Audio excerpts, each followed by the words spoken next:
आम आदमी पार्टी कर रही जेल का जवाब वोट से देने की तैयारी।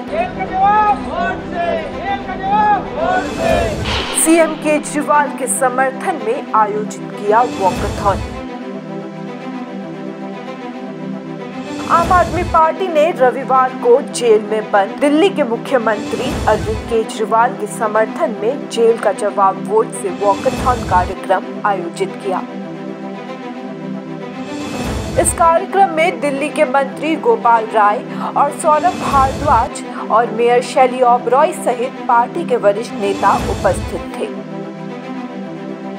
इस दौरान आम आदमी पार्टी नेता और मंत्री सौरभ भारद्वाज ने कहा कि भारी बहुमत से चुने गए दिल्ली के मुख्यमंत्री अरविंद केजरीवाल को जिस तरह भाजपा सरकार ने बिना किसी सबूत के, बिना किसी एफआईआर के बीच चुनाव में गिरफ्तार कर जेल में डाल दिया है, उससे दिल्ली की जनता में बहुत गुस्सा है। उन्होंने कहा आम आदमी पार्टी कार्यकर्ता और युवा अलग अलग तरीकों से इसका विरोध कर रहे हैं और 25 मई को जेल का जवाब वोट से देने की तैयारी कर रहे हैं। भारतीय जनता पार्टी की सरकार ने दिल्ली के प्रचंड बहुमत से चुने हुए मुख्यमंत्री अरविंद केजरीवाल को बिना किसी सबूत के, बिना किसी एफआईआर के इस चुनाव के बीच में उठा करके जेल में डाला है।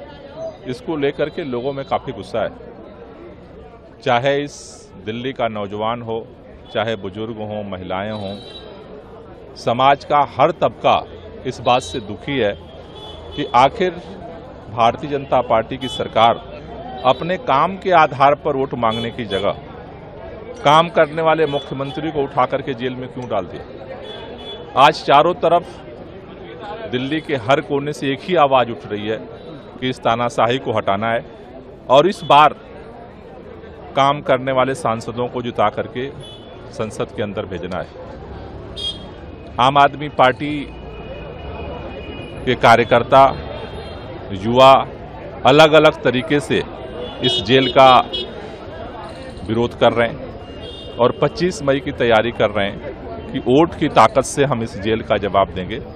उसी कड़ी में लोगों को जागरूक करने के लिए ये वॉकथॉन संडे के दिन ये बज कैंपेन जो है शुरू किया गया है, जिसमें जिस एनर्जी के साथ यहाँ सुबह सुबह लोग इकट्ठा हुए हैं, ये इस बात का संकेत दे रहा है कि दिल्ली के लोग, दिल्ली के युवा अरविंद केजरीवाल के साथ हैं और इस तानाशाह सरकार को जो है 25 मई को अपनी वोट की ताकत से जवाब देंगे। भारतीय जनता पार्टी पर हमला बोलते हुए सांसद संजय सिंह ने कहा कि बीजेपी बेनकाब हो गई है और उसने बेशर्मी की सारी हदें पार कर दी है। संजय सिंह ने कहा कि अजित पवार, अशोक चव्हाण, हिमंत बिस्वा शर्मा और शुवेंदु अधिकारी जैसे भ्रष्ट नेता बीजेपी में शामिल हो गए हैं। इससे पता चलता है कि बीजेपी भ्रष्टाचार के खिलाफ नहीं है।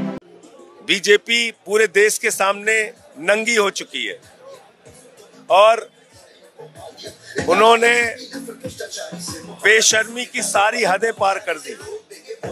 देश भर के जितने बड़े बड़े भ्रष्टाचारी थे, वो चाहे अजीत पवार हो जिन पे प्रधानमंत्री ने आरोप लगाया, अशोक चौहान हो जिनके ऊपर आरोप था कि उन्होंने कारगिल के विधवाओं के फ्लैट का पैसा खाया, हेमंत बिस्वा शर्मा जिस पे खुद बीजेपी ने बुकलेट जारी की वाटर घोटाले, शुवेंदु अधिकारी, मुकुल राय, जनार्दन रेड्डी, बड़े बड़े भ्रष्टाचारियों को आपने अपनी पार्टी के साथ मिला लिया, शामिल कर लिया।